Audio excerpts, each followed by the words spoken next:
Ubisoft has teased there could be a Mandalorian game. Now this one, I have to admit, I hadn't heard that. Yeah. So, I mean, but here's what's interesting to me.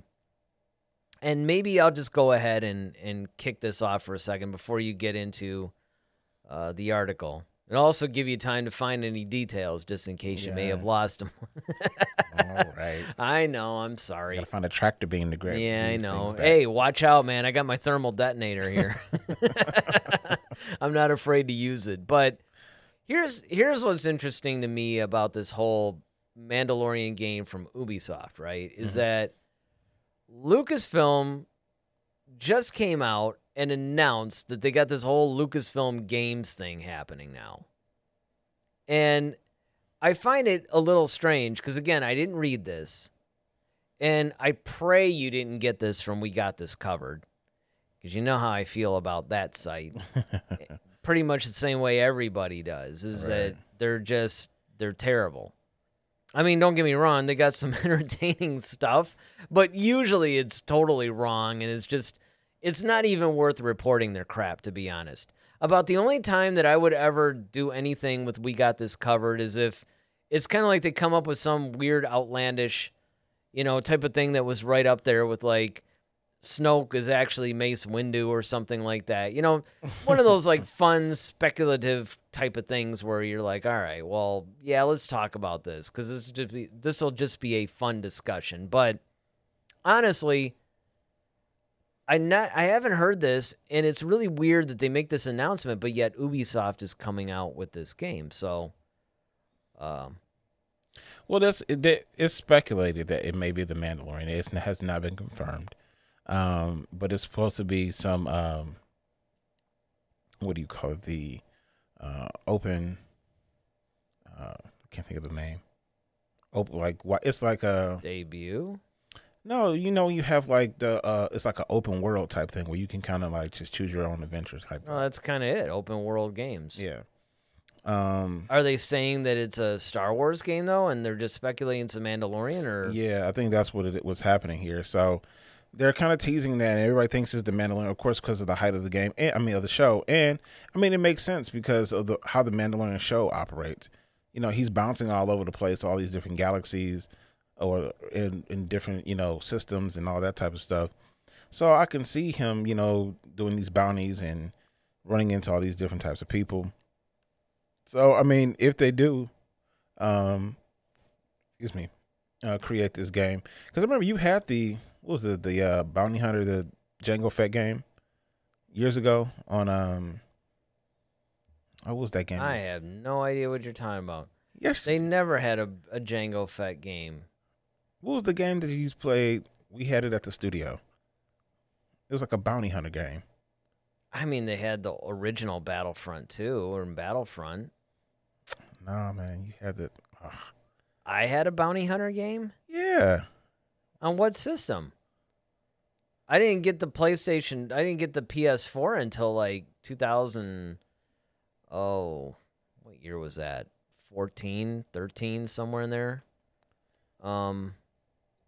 And I didn't have a game system before that. I had the computer. It was on GameCube. Didn't you have the GameCube? Oh, I did have a GameCube. See? Oh, yeah, you're right. Now, don't make me look crazy on live, man. Please don't do this to me. Oh, man, I forgot all about that. Yeah, like, don't do that. You're right. They did have a GameCube game that was... it was called, it was Bounty Hunter, and it had Django on it. And I remember we used to bring it into the studio, and we, like, on our... like breaks and stuff. Apparently I did. There we go. Yes. So I wonder if it's going to be something kind of similar to how that was. I wonder too.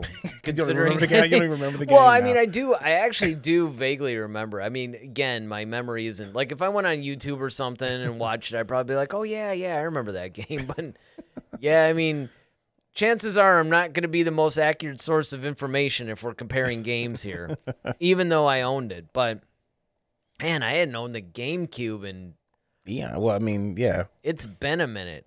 Like, I forgot. Like, I had the Wii for a while. Mm-hmm.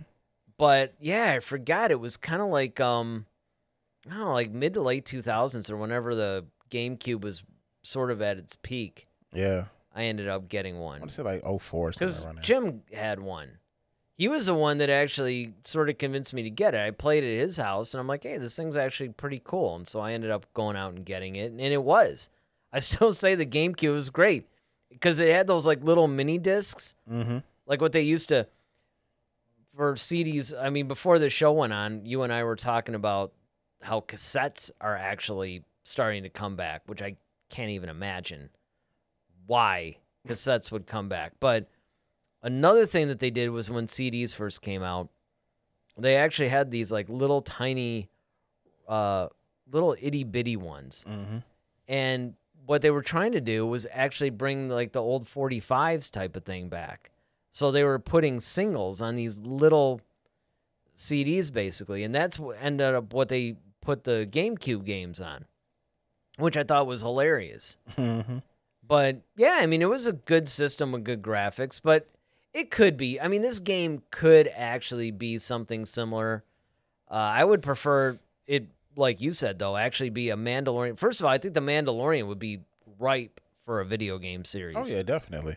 I mean, and you can make all kinds of different games, but first of all, if you just give me an open world game that's even similar to the Knights of the Old Republic games, but maybe even be more so, although that was pretty open world, I mean, I will say, but like you give me a Star Wars game that's in the same vein as the Elder Scrolls games, yeah, I'm totally there, man. Yeah, and I don't even care what the subject matter is. Well, that's either. what I think. That's what they're kind of liking it to.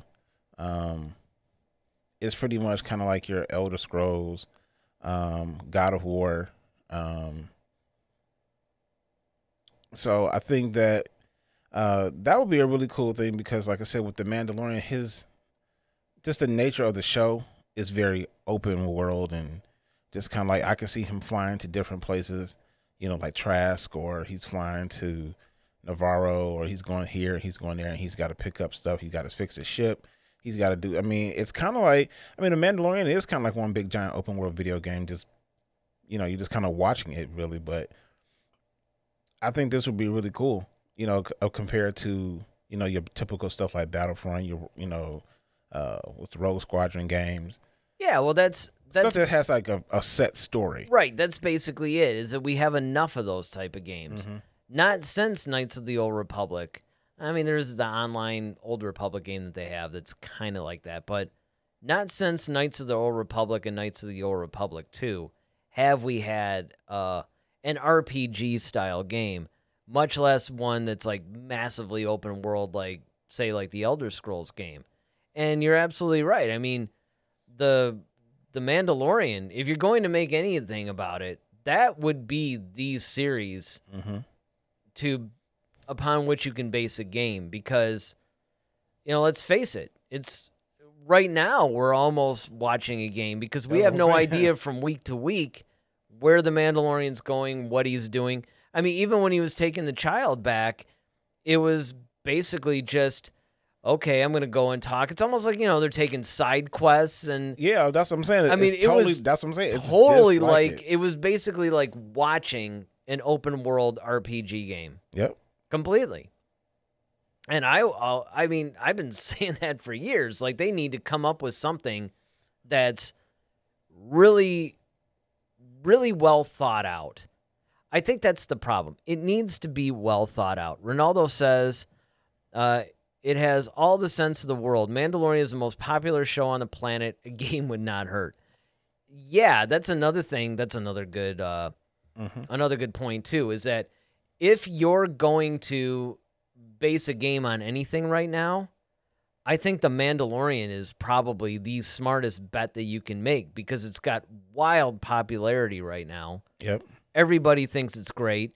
It would be the perfect subject matter for a game of that type, but that's the direction they're going. So sure. I mean, it's like you said, with all the different side quests they've had, like the whole crate dragon thing, I could see you trying to do that. You're trying to rescue some little town that needs, your help, and you need to fix your ship. So, all right, I'll do this mission for you. I mean, he was doing that on the show all the time. So I'm like, yeah, that's perfect in a RPG game. Well, not to mention the fact that, you can even do... So even when they had those stupid little filler episodes, like the weird spiders on that ice planet, I mean, that could be something of that. Ronaldo says, maybe not a popular opinion, but I hate that bounty hunter game. It drove me crazy. You know what? It's not really unpopular or popular to me because I honestly don't even remember the game at this point. So maybe it drove me I mean, I don't know. You seem to remember better than I do. You're all like, yeah, we used to bring it in and, you know, we'd play it on breaks. And I mean, oddly enough, I remember, what'd you have, the PS2? I had the Xbox. The Xbox. And I remember you brought the Obi-Wan game in. Yep. That I remember. Mm-hmm. That was probably before I did this. It was actually doing wrong because I had the Revenge of the Sith game too. That's right. Yep. Yeah, which that would have come out probably like 06 or something. Mm-hmm. Yeah. Okay, well, I mean, did I seem to enjoy the Bounty Hunter game? I mean, well, yeah. I mean, you have something I like doing. I mean, it was one of those things that you like because one, it wasn't like your typical, you know, Star Wars thing where you're a Jedi and you're doing that thing. It was the whole bounty hunter experience. So yeah, but what did it look like? Well, you played as Django, pretty much. Okay. And it was kind of like an open world, but definitely wasn't like a real true RPG, but it had like all these different little quests to it. And you could like, you know, of course you had to, you know, up your weapons and stuff like that. And You know, it almost sounds like what it could have been like, which is something I didn't totally finish it, but I loved it, was the campaign of Battlefront 2. Like the latest one. And the graphics of both Battlefront and Battlefront 2 are just astounding. But the problem was the first Battlefront of the new series I'm talking about was just almost unplayable. Its playability was really kind of wonky. It was not very good at all. But the Battlefront 2, they totally improved it. Yeah, I heard that. A lot of people kind of were complaining about the same issue. Yeah, so I mean, I'd be all about it personally. I think that you give me a game that's based in the Mandalorian, I'd be totally fine with it. All right. But let us know as usual in the comments section what you guys are thinking. What kind of a video game do you want to see out of Star Wars? Do you want to see more of like what we've gotten, like your Rogue Squadron, your Jedi Fallen Orders, your, you know, Battlefront 2s, all the general games that we've already had, or do you actually want something like an RPG game that would be amazing? Like Ronaldo says, it's amazing that they have never made a new open world game. The entire Star Wars universe with all its worlds and planets is perfect for an open world format. So what are you guys thinking? You want an open world game? And if you do, let us know where you want it set. Do you want to see a Mandalorian-based one? Maybe you want to see a Jedi-based one? Let us know in the comments section. Head to Head, a Star Wars podcast. Be sure to follow us on Twitter @HeadToHeadSW. Submit your questions for our next show. Visit our official website at headtoheadswpodcast.com. Until next time, may the Force be with you, always.